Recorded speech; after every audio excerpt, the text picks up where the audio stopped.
Yeah. Right now, there's nothing to write home about. Okay, let's cross over to the KICC. We can see some bit of activity where at the venue where we expect an address from the Azimio La Umoja One Kenya coalition flag bearer Raila Odinga. Let's just hear what is happening right now. We can see Raila Odinga is present. Venue where we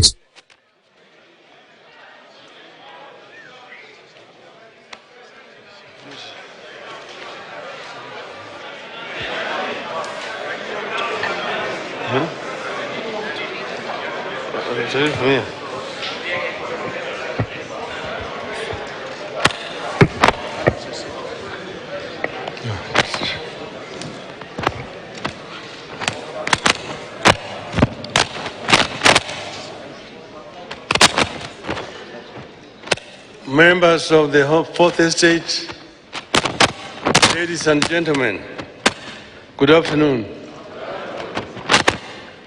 We have a statement that we want to issue today following the general elections that were held in our country on the 9th of this month. Today, I want to address my fellow Kenyans and the international community about the 2022 Kenyan elections and the role of the Independent Election and Boundaries Commission, the IEBC, the body mandated by the Constitution and the law to conduct and manage elections. On August 9th, 2022, millions of Kenyans turned out in large numbers in an attempt to choose their leaders at the national, county, and local levels after long and generally peaceful campaigns. But yesterday, August 15th, our budding democracy suffered a major setback. As a result, Kenya faces a grave legal and political crisis as a result of the actions of Mr. Wafula Chebukati, the chairperson of the IEBC. The Constitution and our laws are clear about how the IEBC should conduct its business. There is no more important role for the IEBC than the conduct, transmission, and tallying of the presidential election. We are painfully aware of the past political biases by the IEBC that plunged this country into its darkest chapter. The terrible memories of the aftermath of the 2007 elections are still fresh in our minds. In 2017, the Supreme Court of Kenya nullified the presidential election again because of the misconduct of the IEBC. What we saw yesterday was a travesty and a blatant disregard of the Constitution and the laws of Kenya by Mr. Chebukati and a minority of IEBC commissioners.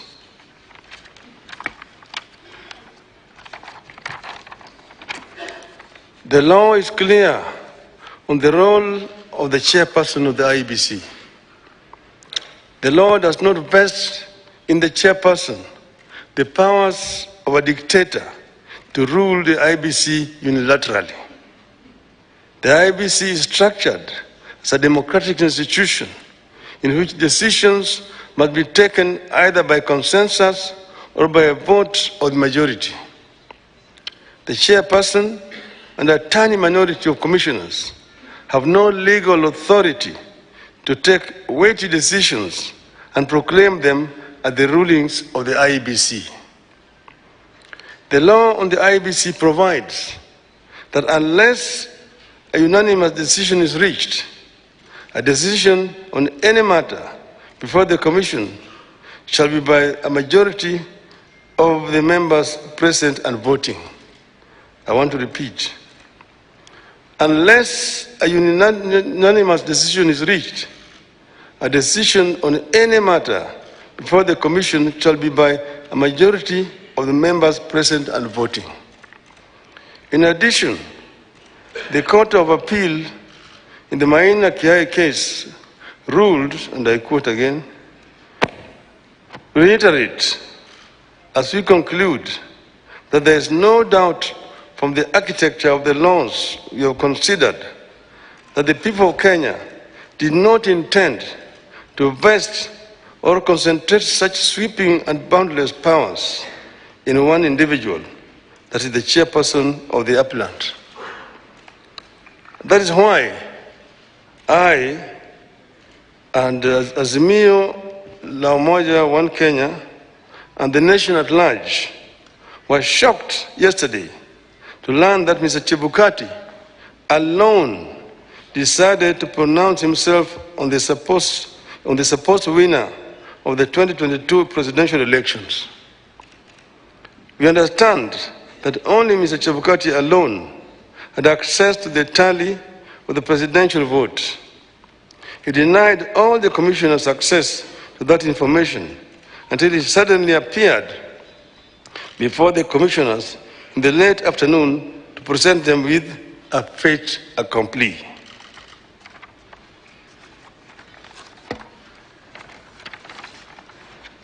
Barely 2 hours before his announcement, Mr. Chebukati called a meeting of the IEBC and revealed to them the different results he was going to announce.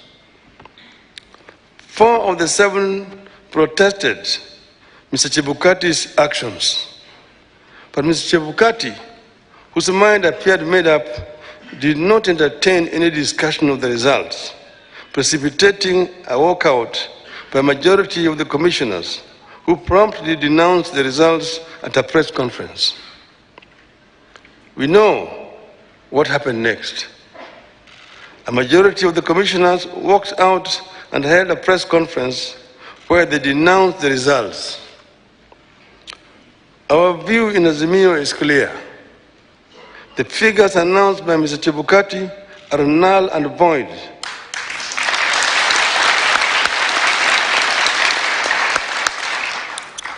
I repeat, the figures announced by Mr. Chebukati are null and void and must be quashed by a court of law. In our view, there is neither a legally and validly declared winner nor a president-elect. Mr. Chebukati's announcement purporting to announce a winner is a nullity. He acted with gross impunity and in total disregard of the Constitution and our laws. He could have plunged our country into chaos had our supporters not exercised great restraint. Such blatant acts of impunity can be a threat to the security of our country. It is not up to us to decide whether Mr. Chebukati has committed an offense. We leave that determination to the appropriate authorities.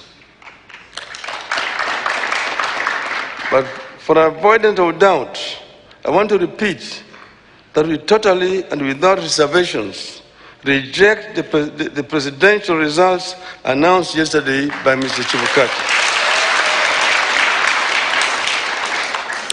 I want to commend our supporters for remaining calm and keeping the peace, and I urge them to continue to do so.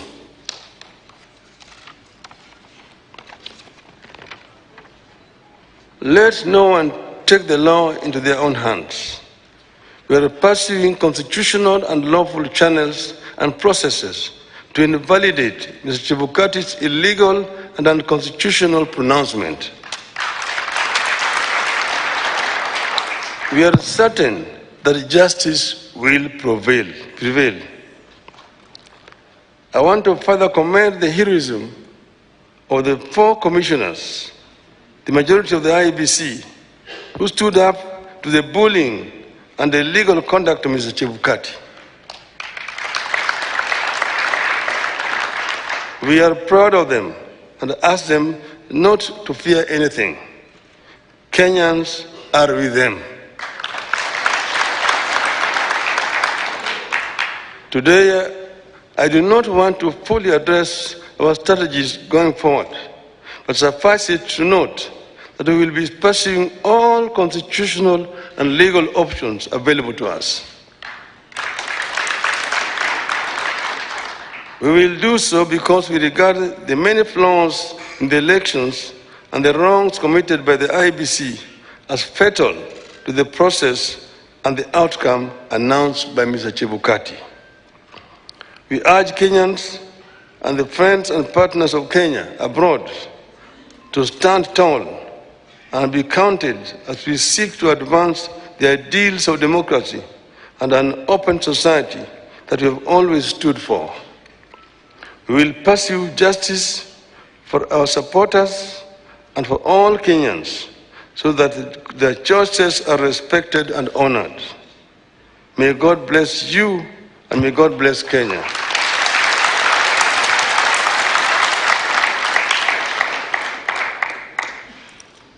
Nataka kuchukua tena fursa hii kutoa shukrani kwa Kenya wenzangu ambayo wameshiriki katika uchaguzi ambayo imepita.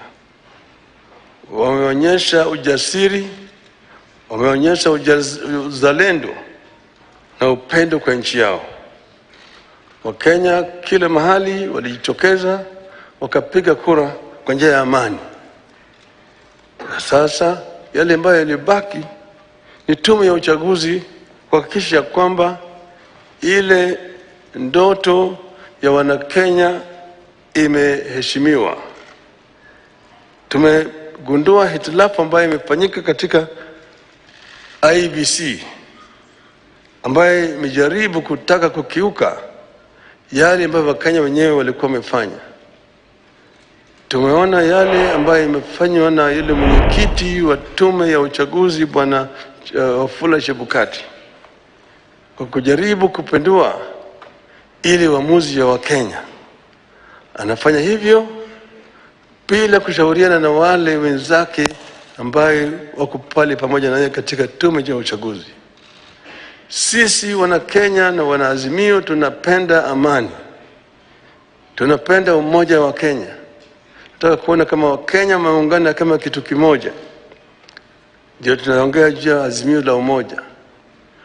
Tuko na nia ya kuona kwamba Kenya imetoka katika janga la ufukara, janga ya kutokuwa na amani, na janga ya ubaguzi ya kikabila, ili Wakenya waungane kama watu moja, waweze kutekeleza wajibu yao kulingana na ndoto ya uanzilishi wa taifa letu. Hatutakubali, nataka kurudia haya, hatutakubali mtu mmoja ajaribu kuleta vurugu katika taifa letu, kujaribu vile vile kubadilisha yale ambayo Wakenya wameamua kama watu moja. Wakenya hawatakubali, hatutakubali. Tutazidi kutetea nchi yetu na katiba letu kama Wakenya ili Kenya iweze kuendelea mbele. Asanteni sana. Mungu ibariki Kenya, nchi yetu.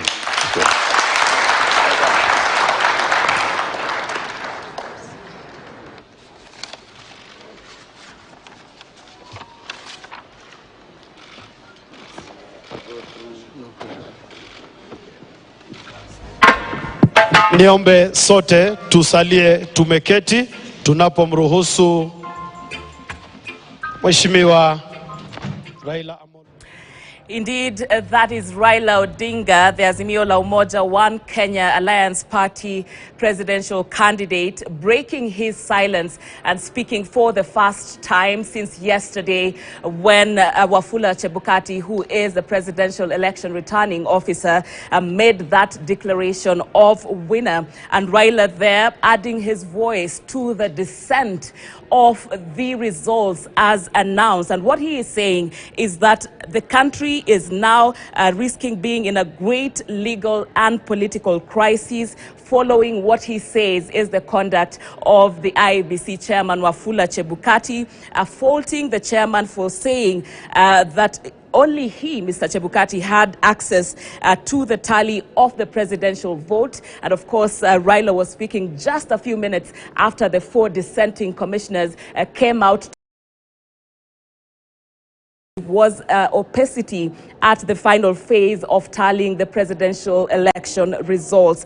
So Raila Odinga there saying that only Chebukati had access to the tally of the presidential vote, and saying that he only presented this final tally to the other commissioners 2 hours before the intended time of declaration yesterday. That was initially to be at 3 p.m. and saying that, because there was no discussion, there was no consent among the commission as a whole before Wafula Chebukati made the announcement. Mr. Odinga there saying that the announced results by Mr. Wafula Chebukati are null and void according to him.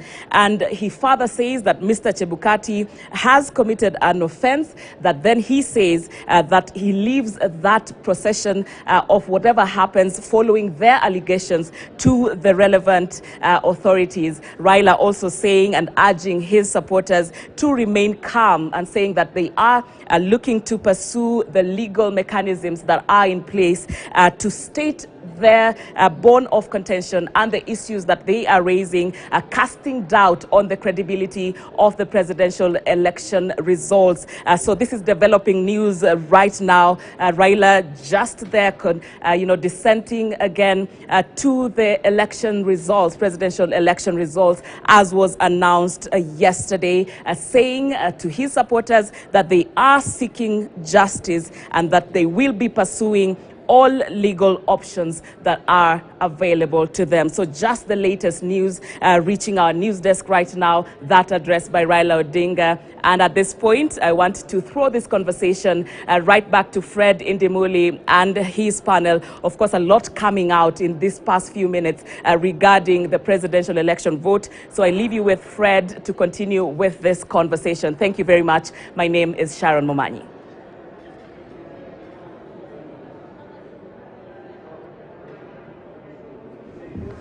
Leave you with Fred. Oh, he's there. He's leaving, Thank you, Sharon. And yes, those two press briefings there, and of course the one by Raila Odinga taking precedence. The fact that he has now officially come out to say that he rejects the results of the presidential election as declared yesterday by IEBC chairperson Wafula Chebukati. This is definitely a heavy statement coming from a person of no less stature than Raila Odinga himself. And so it looks like we're definitely going to court. Now, of course, a lot has to do, or it's based on the earlier press briefing by the four IEBC commissioners.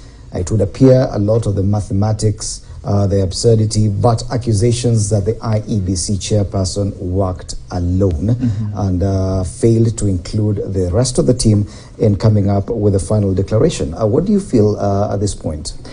First of all, I think it's the